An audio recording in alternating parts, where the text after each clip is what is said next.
Lady Killers, Mentes Diabólicas Femininas é baseado no livro Lady Killers da editora Dark Side Books, que está patrocinando essa série, e essa é uma das serial killers que tem toda a sua trajetória descrita no livro, que tem ao total 14 histórias para você conhecer. Lady Killers é o livro que mostra que os seres humanos, independente do seu gênero, podem ser implacáveis e sem piedade. Eu vou deixar o link disponível, onde você pode adquirir o livro diretamente da editora, e só lá você tem acesso à Dark Experience, onde além do livro você adquire outros itens relacionados ao título. Hoje vamos conhecer a história de Alice Kittler, a esposa do diabo.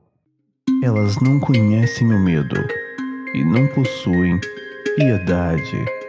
Em sua percepção distorcida, existe um único desejo: matar. Elas são assassinas em série, Lady Killers.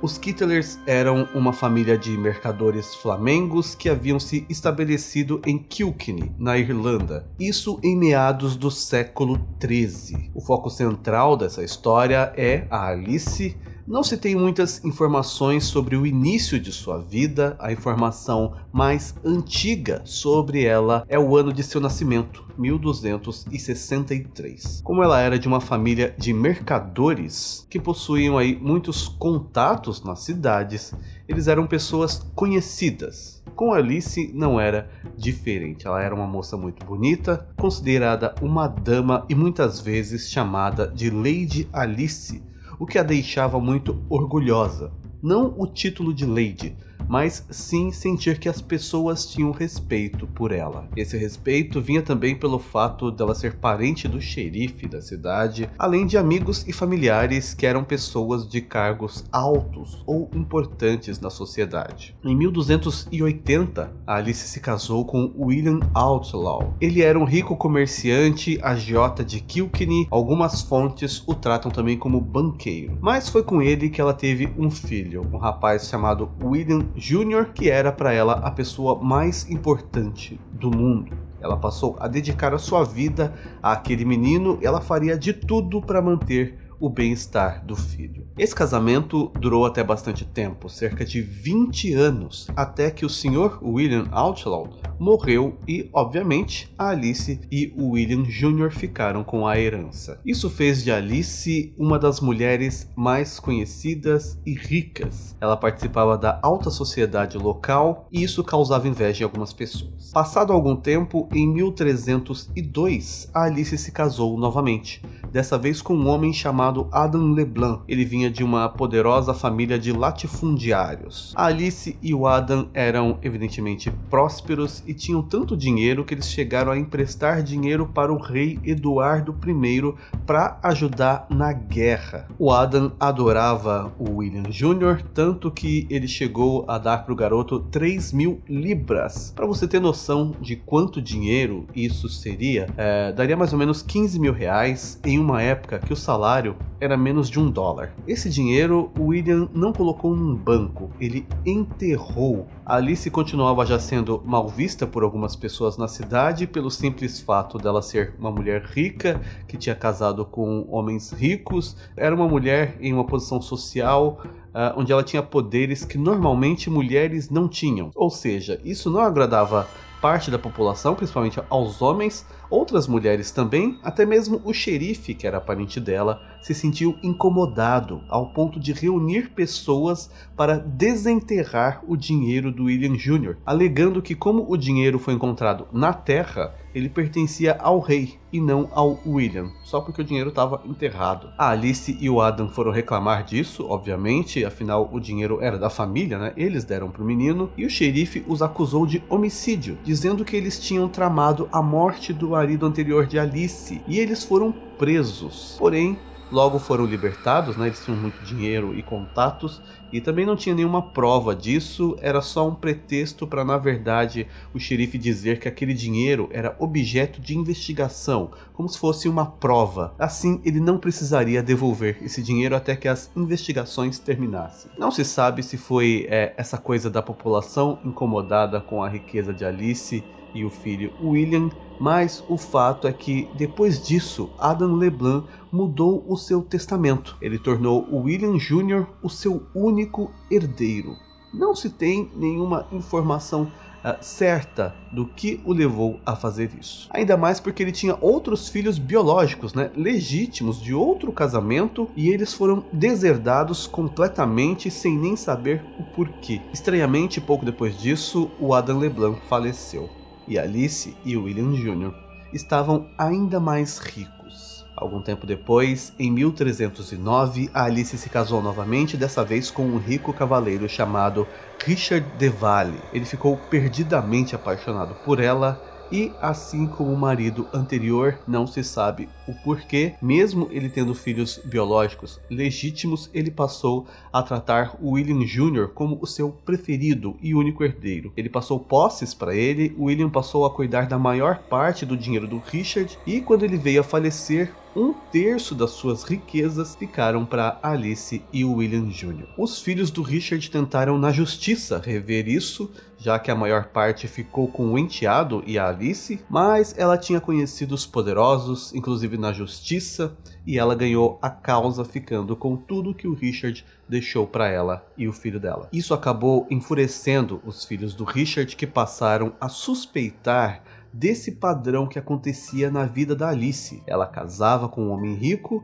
que passava as riquezas para o William Jr. e pouco depois disso o homem morria. Como não existia nada que desse força para eles acusarem Alice de ser uma viúva negra, uma mulher que mata os maridos para ficar com o dinheiro, eles partiram para uma outra acusação: o uso de magia. Ainda com essa suspeita no ar, a Alice casou-se novamente, dessa vez com um homem chamado John Lepoer, ou Lepoer, que começou a adoecer tempos depois do casamento. Ele ficou extremamente magro, começou a perder todos os pelos do seu corpo, as suas unhas caíram, e esses normalmente são sintomas conhecidos de um lento envenenamento por arsênico. Porém, para quem não conhece esses efeitos, e com boatos de uso de magia rolando pela cidade, logo as pessoas associaram esses efeitos ao trabalho de uma bruxa, como se Alice estivesse enfeitiçado o marido. Tudo piorou quando, mesmo doente, o John também alterou o seu testamento, deixando tudo para Alice e William Jr., sendo que ele também tinha filhos biológicos legítimos, e esses filhos obviamente também ficaram furiosos com aquilo que estava acontecendo, vendo o pai naquela situação bizarra, e eles também decidiram denunciar Alice ao bispo da cidade, dizendo que ela era, de fato, uma bruxa. Esse bispo se chamava Richard Ledred, um homem extremamente moralista, e qualquer coisa para ele que fugisse da visão conservadora que ele tinha era considerado obra do demônio. E uma acusação como a que fizeram contra Alice, diante das evidências que eram até então consideradas bruxaria, esse caso era um prato cheio para ele, para assim ele pôr em prática a sua obsessão pelas regras da igreja e logo solicitar uma inquisição na cidade. Ele logo pediu a prisão da Alice e que ela fosse julgada como uma bruxa. A bruxaria naquela época era vista como oposição direta à igreja, algo que tinha que ser exterminado, assim como durante muitos anos o cristianismo fez com outras crenças. Isso na época era inclusive apoiado pelo Papa, o João XXII, que foi quem reforçou a ideia de queimar as mulheres consideradas bruxas. 7 acusações foram feitas contra Alice, e pessoas próximas a ela também foram acusadas. Acusação de estar negando a Cristo e a igreja, disseram que eles cortavam animais vivos e espalharam os pedaços em cruzes como oferendas a um demônio. Esse demônio tinha até nome, chamava Robin Ertinson, com o qual Alice fazia sexo em troca da sua ajuda. Esse era o boato. Disseram que eles roubaram as chaves da igreja e realizaram lá reuniões pagãs secretas, tudo durante a noite, e usavam até um crânio de um ladrão, onde eles colocavam ali intestinos e órgãos de galos, vermes, unhas cortadas de cadáveres, pelos e roupas de meninos que haviam morrido antes de serem batizados, misturavam tudo e faziam uma bebida e transformavam em poções para incitar as pessoas a amar, odiar, matar e afligir os cristãos. Esse tal demônio, Robin Ertinson, seria aí um incubus. Além de Alice ter relações carnais com ele, o demônio aparecia para ela como um gato,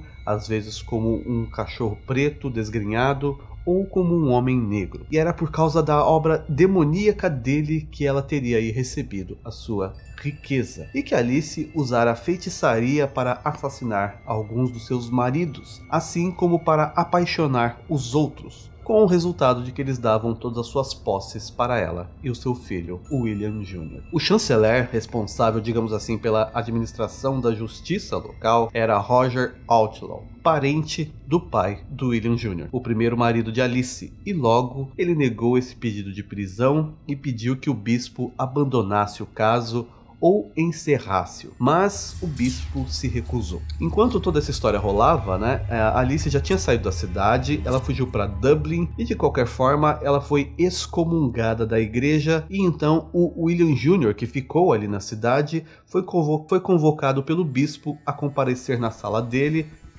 sendo acusado de ser herege por proteger a sua mãe e os seus aliados. Ele queria então prender o William Jr. Só que ele não contava que o juiz do Supremo Tribunal local era Arnold Lepore, parente do John Lepore, que era marido da Alice, e logo ele deixou o William livre e pediu a prisão do bispo por 17 dias. Quando o bispo foi solto, mais uma vez ele pediu a prisão da Alice e do William. Ele foi ao tribunal junto com fiéis e todo o corpo docente da igreja, levou consigo algumas hóstias e itens considerados sagrados para os cristãos, para que assim ninguém tentasse fazer algum mal contra ele, pois naquela época ninguém ousaria aí ser violento com alguém que está de posse desses itens cristãos sagrados. De qualquer forma, o juiz não deu ouvidos a ele e ainda disse que ele era um vagabundo enviado pelo Papa e que a justiça não tinha que obedecê-lo, a menos que fosse uma ordem do rei e não do Papa. Enquanto isso, Alice no tribunal de Dublin moveu uma ação contra o bispo por excomungá-la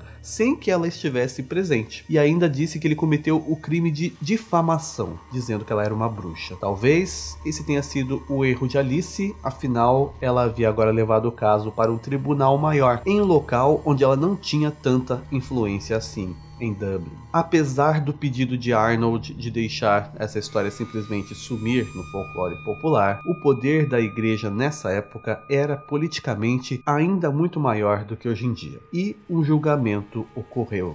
Era inevitável que o caso fosse a favor do bispo, já que tinham aí supostas provas de bruxaria, as mortes dos maridos, os insultos à igreja pelas pessoas importantes em Kilkenny, pessoas essas que eram aliadas de Alice. E nada disso poderia ser tolerado pela fé cristã, e o bispo foi autorizado a prosseguir com seu caso em Kilkenny. A Alice notou que a opinião pública estava se reunindo contra ela e decidiu fugir de Dublin. Alice nunca mais foi vista. Ela provavelmente fugiu para a Inglaterra ou para a Bélgica, são as informações que se tem. Os seus aliados, menos ricos, estavam agora presos em Kilkenny, e o bispo os examinou pessoalmente usando o procedimento inquisitorial, permitido pelo decreto papal. Ele os fez confessar que Alice era uma bruxa, e essa confissão, lógico, é polêmica, pois nunca saberemos se de fato ela era uma bruxa e usava magia para enganar e matar os maridos enquanto dormia com um demônio, ou se na verdade essas pessoas confessaram por estarem sob tortura da igreja. E Alice na verdade não era uma bruxa, mas sim uma serial killer que buscava a riqueza dos maridos. Ela seria aí uma viúva negra. Existem alguns textos que dizem que até o William Jr., o filho de Alice, confessou que a mãe seria uma bruxa e submeteu-se de joelhos ao bispo e foi preso no castelo de Kilkenny. A sua punição aí seria ouvir 3 missas todos os dias durante um ano, dar comida para os pobres e comprometer-se a cobrir o telhado